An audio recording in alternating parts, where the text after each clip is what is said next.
Assalamualaikum warahmatullahi wabarakatuh, sahabat-sahabat semua. Saat bulan Ramadan tiba, pasar menjadi semakin ramai, dan salah satu komoditas yang paling dicari adalah sayuran. Nah, kemarin saya coba pergi ke pasar, dan kita bisa lihat sendiri bagaimana permintaan terhadap sayuran melonjak drastis. Sayuran banyak sekali jenisnya seperti tomat, cabai merah keriting, cabai rawit hijau, cabai rawit setan, bawang merah, bawang putih, mentimun, sawi putih, kembang kol, dan daun bawang. Ada kacang panjang juga, ada kol, buncis, wortel, kentang, dan terong ungu. Ini menjadi kebutuhan utama di dapur masyarakat. Semua ini dibutuhkan untuk memasak menu berbuka, sahur, hingga persiapan Idul Fitri nanti. Di bulan puasa ini sayuran cukup meningkat drastis. Nah, apakah petani desa sudah benar-benar memanfaatkan momentum ini? Apakah kita sudah memiliki strategi untuk menjaga ketersediaan sayur agar tetap stabil, terutama menjelang Lebaran? Ataukah kita masih terus bergantung pada pedagang besar yang sering kali memainkan harga? Nah, dalam video kali ini kita akan bahas bagaimana petani di desa bisa mengambil peluang ekonomi dari meningkatnya permintaan sayuran selama di bulan Ramadan, serta bagaimana kita bisa mengatur pasar agar harga tidak melonjak tinggi menjelang Idul Fitri. Lalu kemudian, bulan Ramadan selalu menjadi momen di mana konsumsi pangan meningkat, terutama untuk bahan makanan segar seperti sayuran dan bumbu-bumbu dapur. Sayur-sayuran ini dibutuhkan untuk berbagai masakan berbuka puasa seperti tumisan, lalapan, hingga olahan kuah seperti sayur sop dan sayur lodeh. Kenaikan permintaan otomatis membuat harga sayuran tertentu menjadi melonjak, terutama cabai, bawang merah, dan kentang. Kalau kita lihat sekarang, harga di pasar mulai menaik. Pertanyaannya, apakah kenaikan harga ini murni karena permintaan atau ada permainan dari para tengkulak? Lalu yang ketiga, sahabat, peluang ekonomi bagi petani dan pedagang desa. Jika petani desa bisa mempersiapkan panen sayuran menjelang Ramadan dan Lebaran, mereka bisa mendapatkan keuntungan lebih besar tanpa harus bergantung pada tengkulak tentunya. Seperti cabai, tomat, bawang merah, memiliki siklus panen yang bisa diatur. Jika dikelola dengan baik, desa kita bisa menjadi pemasok utama sayuran selama di bulan Ramadan.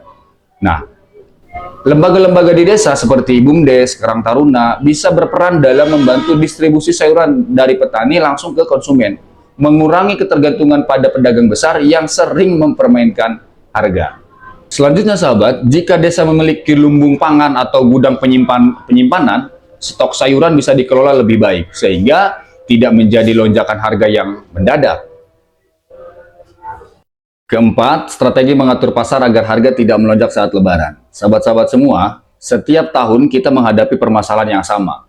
Harga sayuran dan kebutuhan pokok melonjak tinggi menjelang Idul Fitri. Ini tentu saja memberatkan masyarakat, terutama mereka yang penghasilannya pas-pasan. Padahal, kalau kita lihat lebih dalam, kenaikan harga ini tidak selalu terjadi karena kelangkaan barang, yaitu seringkali ada mekanisme pasar yang tidak terkontrol, mulai dari permainan tengkulak, rantai distribusi yang panjang, hingga kurangnya stok cadangan di pasar. Maka dari itu, kita harus mencari solusi agar harga tetap stabil dan petani juga tidak dirugikan. Ada beberapa strategi yang bisa kita tetapkan untuk mengatur pasar di desa, agar harga tidak melonjak yang sangat drastis saat Lebaran. Pertama, perencanaan produksi sayuran dengan sistem tanam bertahap. Salah satu penyebab harga naik adalah stok yang tidak mencukupi. Banyak petani menanam dalam waktu bersamaan dan panennya terlalu jauh dari momen Ramadan dan Idul Fitri. Solusinya adalah sistem tanam secara bertahap. Nah, contohnya begini. Jika kita ingin memastikan pasokan cabai merah tetap stabil di pasar saat Ramadan dan Idul Fitri, maka cara tanamnya harus ditanam dalam beberapa tahap agar panennya tidak habis sekaligus. Begitu juga dengan sayuran lain seperti tomat, sawi, wortel, dan kentang.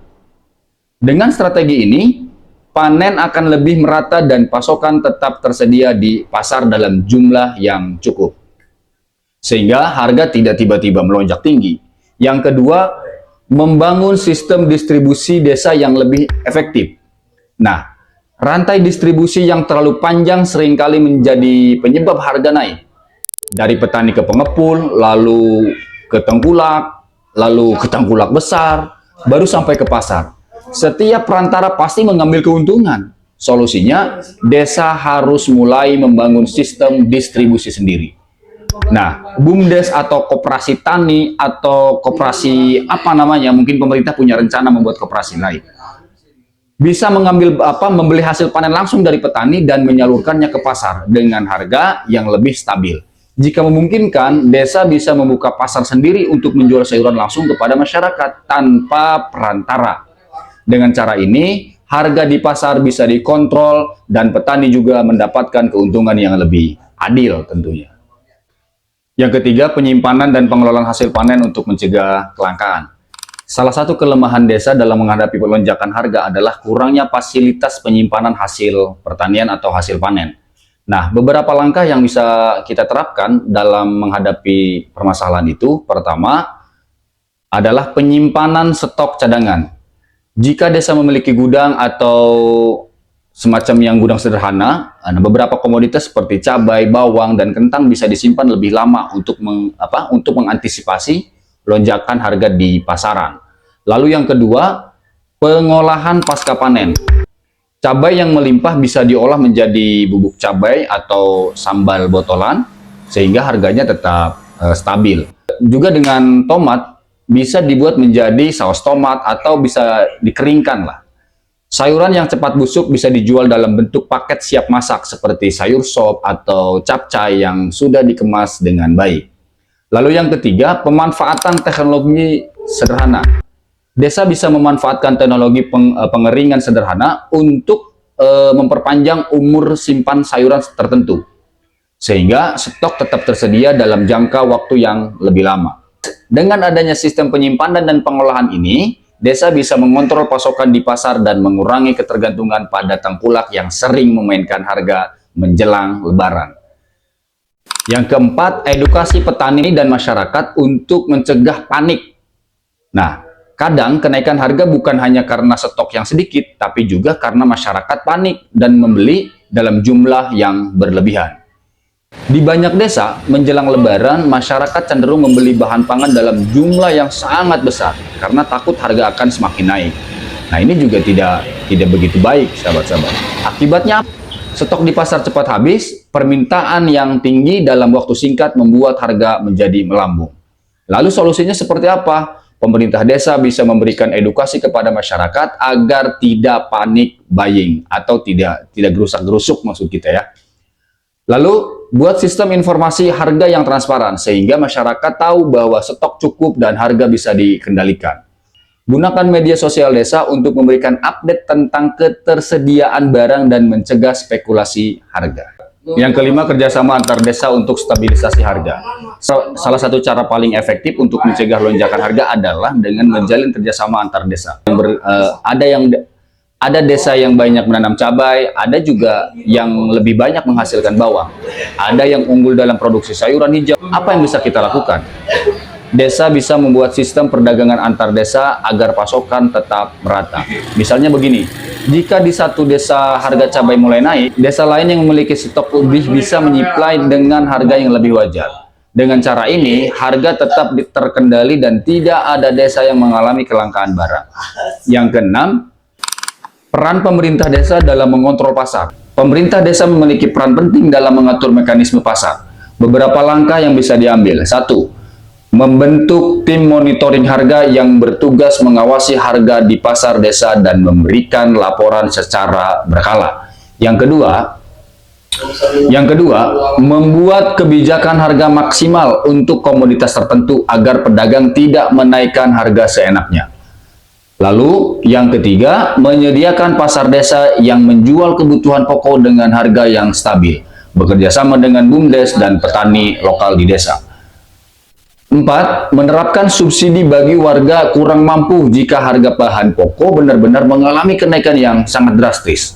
Dengan peran aktif dari pemerintah desa, kita bisa memastikan bahwa harga tetap terkendali dan masyarakat tidak terlalu terbebani dengan lonjakan harga saat Lebaran.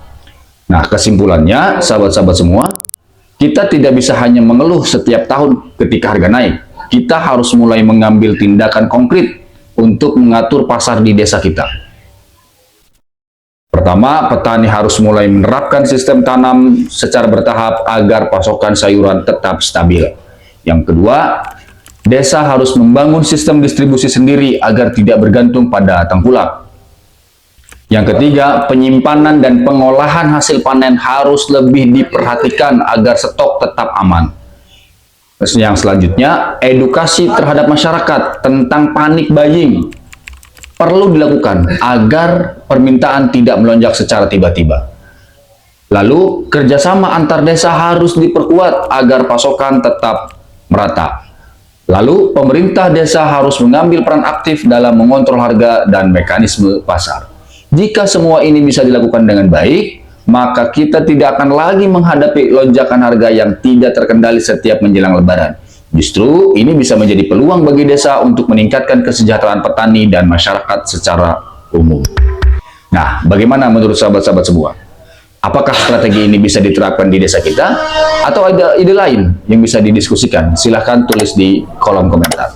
Dan mari kita wujudkan desa yang lebih mandiri dan sejahtera. Terima kasih. Wallahul muwaffiq ila aqwamit thoriq. Wassalamualaikum warahmatullahi wabarakatuh.